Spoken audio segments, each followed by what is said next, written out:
Welcome to the Vida Spiritual Connection from Vida Spiritual Learning Center, where you are empowered to create the life you desire. Our guiding belief is, by valuing and empowering all, we inspire a joyous and fulfilling life. At Vida, we study and practice the teachings of the science of mind and spirit founded by Dr. Ernest Holmes. Each week, we present an inspiring spiritual message, followed by a guided meditation. Now, here's today's message. Hello, and thanks for viewing the Vida Spiritual Connection. I am Reverend Keven Kadel. Throughout 2023, our theme is Renewing Mind and Opening Heart. Buckminster Fuller said, "You never change things by fighting the existing reality. To change something, build a new model that makes the existing model obsolete."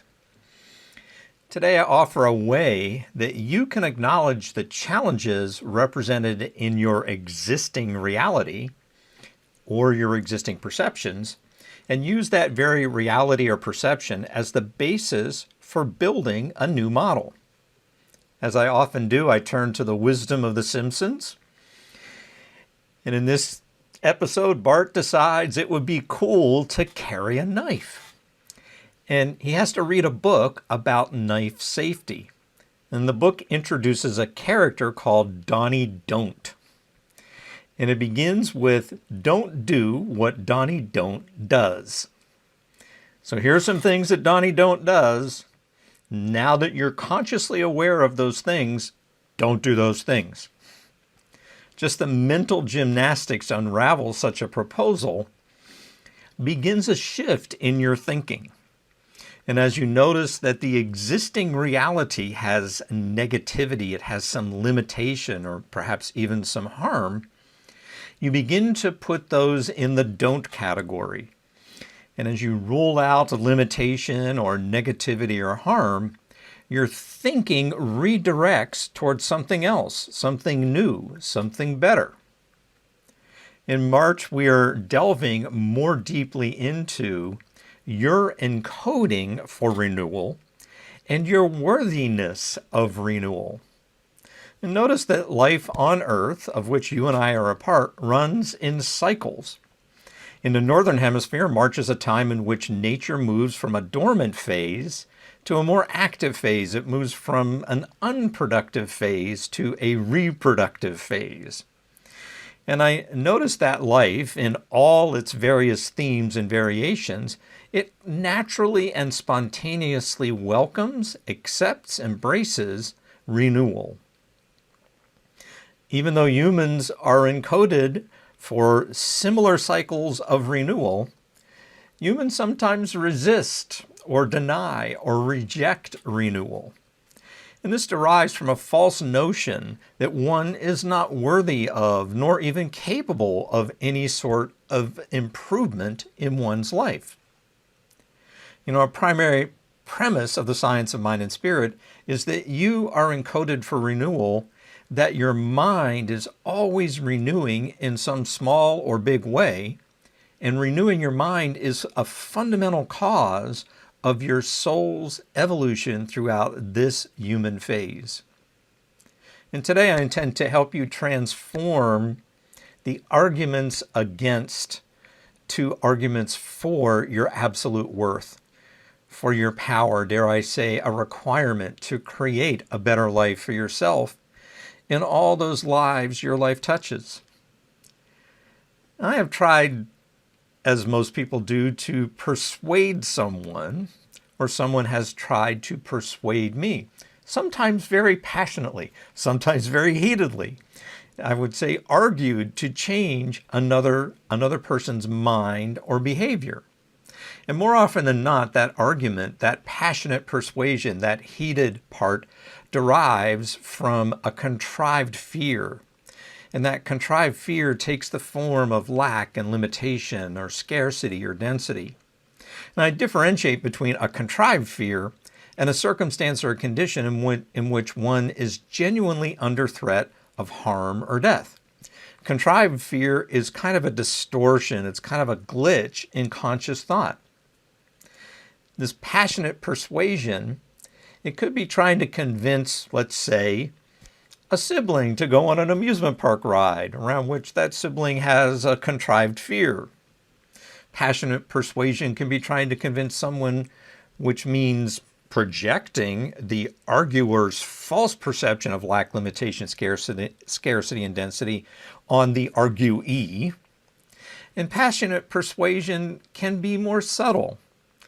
It can be dropping 1,000 little arguments that can wear a person down. So today I talk about, despite all the arguments, despite the most passionate persuasion, most arguments fall short.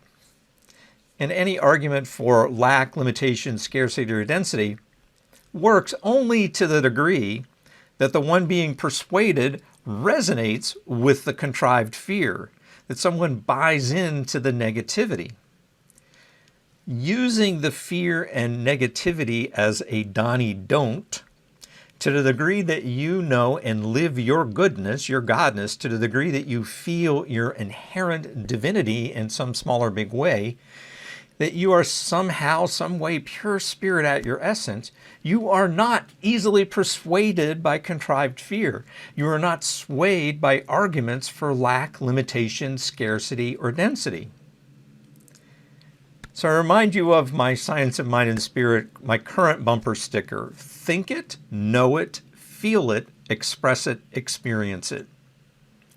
You are powerful, positive, and courageous. You think of your inherent goodness, then you begin to know of your inherent goodness. And as the argument for limitation is presented either by another person or your own self-talk, that committee in your head, you counter every argument with the spiritual truth of your being. As each negative argument is replaced with a positive, you feel now your inherent goodness. And as you feel that goodness, which is your direct realization, your direct connection, your direct experience of living spirit, as you feel it, you express that goodness. You experience that goodness as it is reflected back to you. This human phase of your soul's journey is multifaceted. And some facets of your life may be certain of your goodness, of your inherent divinity, and other facets of your life, you may have some doubt. You may be persuadable of something less than the spiritual magnificence that you are. For example, you may know and feel and live your divinity with your spouse or your family or your friends, yet you might struggle a little bit with that facet of career or that facet of finances. You might have a healthy body temple, but struggle with emotional health. You might be very active and productive worker and struggle with balancing work with leisure. So I put it to you that the transfer of spiritual accomplishment from one facet of your life to another is that path. Your spiritual practices help you apply your spiritual successes to those facets of your life that you intend to improve. And what is spiritually true for anyone is spiritually true for everyone and spiritually true for you too. And it is natural that love, peace, joy, and compassion you feel and live, let's say, in your relationships means that you can feel and live that love, peace, joy, and compassion in your career or in your finances. So it is adding this intention that you intend to transfer one spiritual success to another through your spiritual practices. So as you meditate, treat, affirm, journal, study, and vision, notice those facets of your life that you are healing, those areas of life in which your consciousness is growing. And as you notice your healing and growth, notice your positive inward sensations, which are living spirit. Those positive feelings are God in you as you, and they are powerful beyond all understanding. Now it is a matter of catching that vision, the vision that love, peace, joy, and compassion in your relationships is also the truth of your finances. It's also the truth of your career. Catch the vision that the vitality, the strength, the balance you feel in your body temple is also true for your emotional body. Catch the vision that order and power and clarity and freedom you feel in your work is also true for your leisure time. Often when you ask folks in the Science of Mind community how they're feeling, they might say, I'm having the appearance of a cold, or I'm having the appearance of a sprained wrist. And those unfamiliar with our community might notice that having the appearance of is kind of a dodge, a deflection, a bypass, and which are all forms of denial. At times, as I can attest, bypass or denial may be all that I could handle in the midst of a challenge. And I know there have been moments in my life when acknowledging that pain, be it physical or psychic, was all I could muster. And this was once a mentality in which I would get stuck and spiral down. It's a classic case of praying the problem, of misapplying that infinite creative force for good that is God, and that was making my challenge worse instead of better. As I have healed and grown in consciousness, those moments are less frequent. And when those moments occur, I move through those moments a lot more quickly. And what is spiritually true for me, again, is spiritually true for you too. As you continue revealing more of living spirit within you and surrounding you, you move through challenges more quickly and more easily. Notice too that as you heal and grow consciousness around your own challenges, as you notice a quicker and easier recovery, you have greater awareness, a compassion, an active faith that others are healing and growing consciousness too. Now, how do you catch yourself and correct course when you're praying the problem? I began to break that pattern by noticing both the challenge and the denial of the challenge. And I noticed that at first was, I'm doing the best I can. I'm doing the best I can just to notice the challenge, and that I'm in some form of denial around that challenge. Love of spirit is a love of and for self. And that first love is rooted in self-compassion. So for me, being able to identify, notice that challenge, acknowledge it, and acknowledge the denial, that was the first step in being kind and caring of myself and my thoughts and my feelings and my intuitions. It was the first step in self-compassion. Often that choice for self-compassion means getting help from someone else, a healer, a caregiver, a confidant. For me, I schedule a session with a practitioner for spiritual counseling. And the practitioner notices beyond the appearances of my perceived challenges and brings to my conscious awareness my essential goodness and divinity. And even if I don't get it right there and then with my practitioner, the practitioner has planted a seed in my mind, and that seed certainly grows and heals my consciousness. Challenges persist in one form or another until you face them. And ignoring or denying the challenge, it limits your options. As I've mentioned before, conscious awareness gives you options. Saying having the appearance of is a way to acknowledge a challenge without identifying with it or defining yourself as that challenge. If you have the appearance of a cold or a sprain, you're still you. At your essence, you are having a temporary experience of the cold or the sprain, but you are still a spiritual being.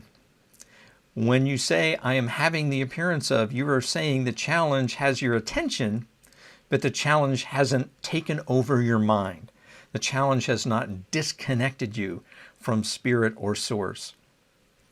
So with your conscious awareness of the appearance of a challenge, you now have all you need in mind to switch from arguing for limitation to arguing for expansion, to shift from praying the problem to praying the solution. Once you assess any negative, you affirm the positive opposite. Destructivity turns to constructivity. Negativity turns to positivity. And deformation turns to affirmation. So let's turn our attention right here, right now in prayer. And I call to mind and heart that love and light of living spirit. And it is a love that is so deep and so broad and so rich and so full, it boggles the mind, but it's felt in the heart, certainly and truthfully. And I know that living spirit is everywhere and within. And therefore, I am one with and of living through living spirit as living spirit lives through me. And what is true for me is true for all beings everywhere, and that includes you, that you too are living spirit, and living spirit is living you. Our love, peace, joy, compassion is the light and love of living spirit alive in you and me, that you and I are meditations living in the mind of God. So I speak my word, despite the appearance of any challenge or disease or malady, we now argue for our highest and greatest good. We reject the arguments of contrived fear, of lack, limitation, scarcity, and density. We argue passionately. We persuade our minds of our spiritual truth, which is abundance and boundlessness and surplus and lightness. I am and you are living spirit. We are living spirit, and living spirit lives as love and peace and joy and compassion. We live living spirit as abundance and prosperity and generosity. We live living spirit as health and well-being. And we live living spirit as we include all of our family and friends, all of the sojourners on the spiritual journey. We include them in our prayer right here and right now. So blessing the world as we are blessed, I give great thanks for this answer prayer, for this connection and communion in spirit. And I release my word into the law of mind and action, knowing as it is spoken, it is so. That revelation of truth, that transformation toward light, toward love, toward positivity, that's happening for you right now. It's happening right now. And now it is, and so it is. Let it be. Amen. Well, thank you so much for listening to my message today. Stay tuned for a wonderful meditation.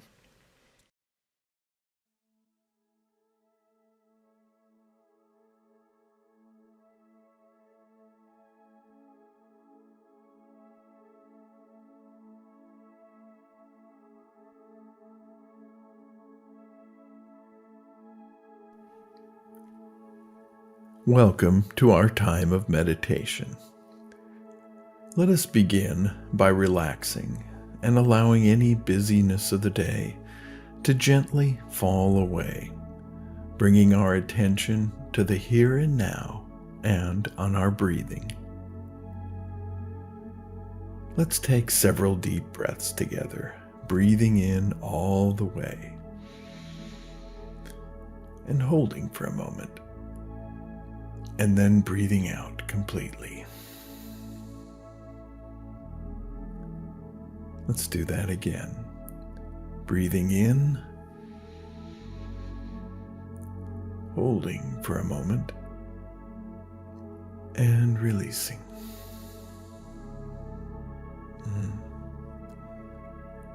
And just continue breathing and let it find its own natural rhythm.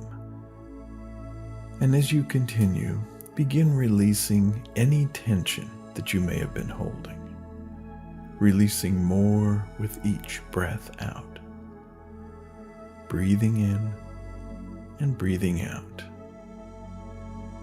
And as any remaining tension continues to melt away, let your body feel completely relaxed. And now I invite you into that peaceful, quiet place at the core of your being, where you rest in your oneness with the divine presence. As you continue to focus on your breath, imagine for a moment a brilliant light glowing within you. This light is your inner brilliance, your inherent wisdom and creativity. See this light growing brighter with each breath you take. See it expanding to fill your entire body, illuminating every aspect of your being. As it grows stronger, see it radiating out from you, extending beyond your body and filling the space around you. See it spreading out in all directions, lighting up the room and the world beyond. And as you do, consider the spiritual qualities that this inner brilliance brings for you. Perhaps it's creativity, intelligence, wisdom, or intuition. Whatever is true for you, allow yourself to bask in the glow of these qualities, feeling them expanding within you. So for the next few minutes, continue to focus on your breathing and consider these affirmations. I am filled with inner brilliance. I trust in my own creativity and intuition. I am powerful and radiant, shining my light out into the world.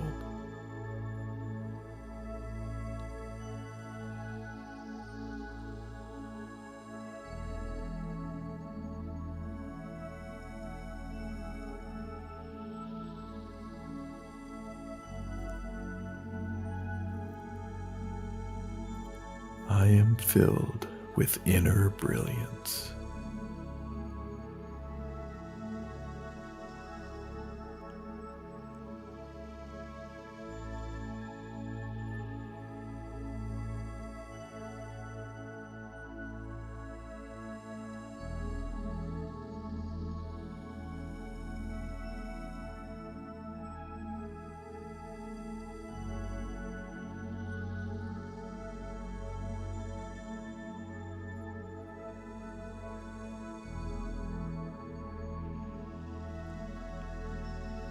I trust in my own creativity and intuition.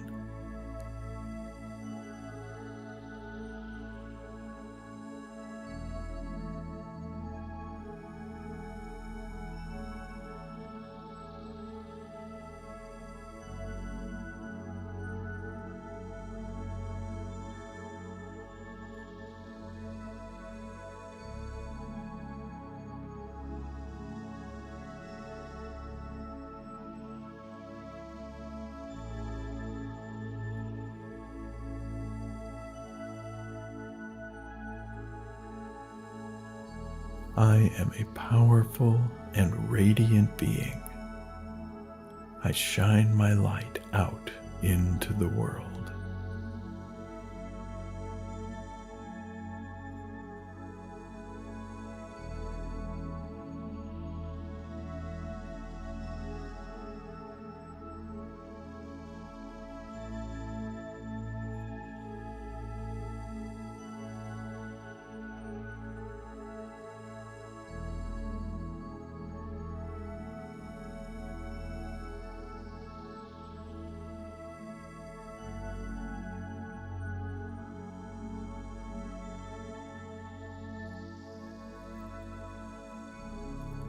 I am filled with inner brilliance.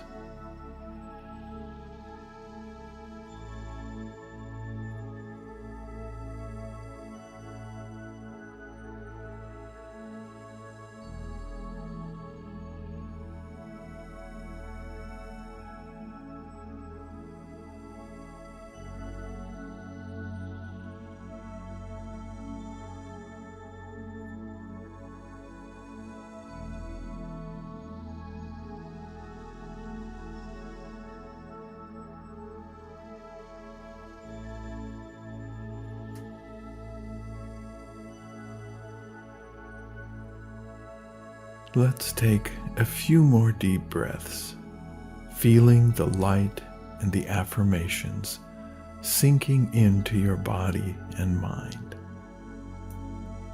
And as our guided meditation draws to a close, take a moment to appreciate the inner brilliance that you've cultivated within yourself. Know that you can carry this sense of radiance and confidence with you throughout your day.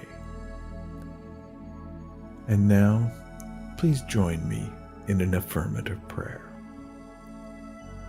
I recognize that there is one divine presence, one universal intelligence that is the source of all that exists.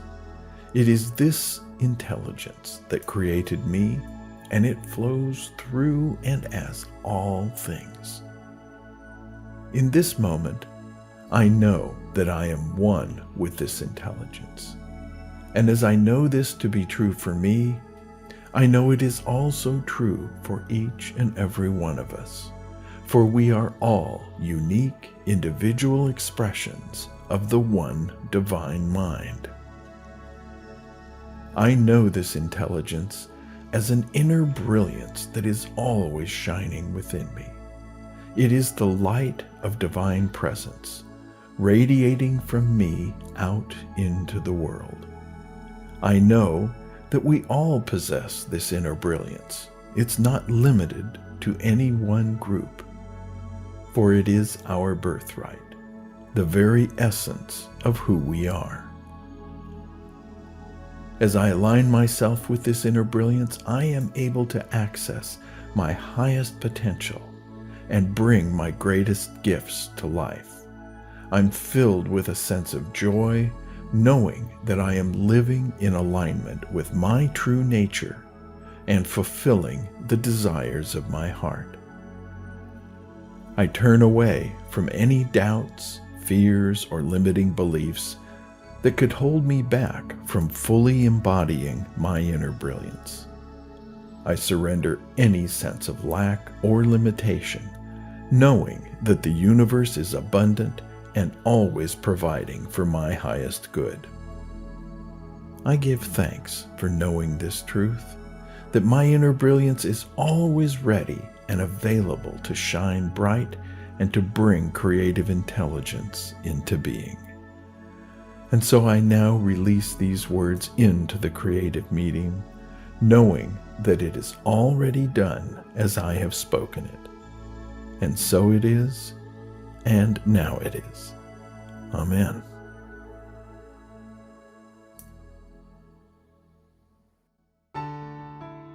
Thanks for tuning in to the Vida Spiritual Connection. Please visit our website to submit a confidential prayer request. While there, sign up for our weekly email and receive the latest information for events, classes, and meetups. Remember to subscribe to Vida's YouTube channel, click like, and click the bell to get notifications. You can also find Vida on Facebook, Instagram, and Twitter. Whoever sows generously also reaps generously. Giving is a spiritual practice. As you bless the world, you are blessed. Your financial contribution to Vida Spiritual Learning Center is an investment in your spiritual education and flow. Your contributions support your spiritual growth and this show, so it's a win-win. Use the link on our website, drop a check in the mail, or Zelle your contribution to 562-928-6460. Thank you so much for your generous support. Have a wonderful week and see you next time for the Vida Spiritual Connection.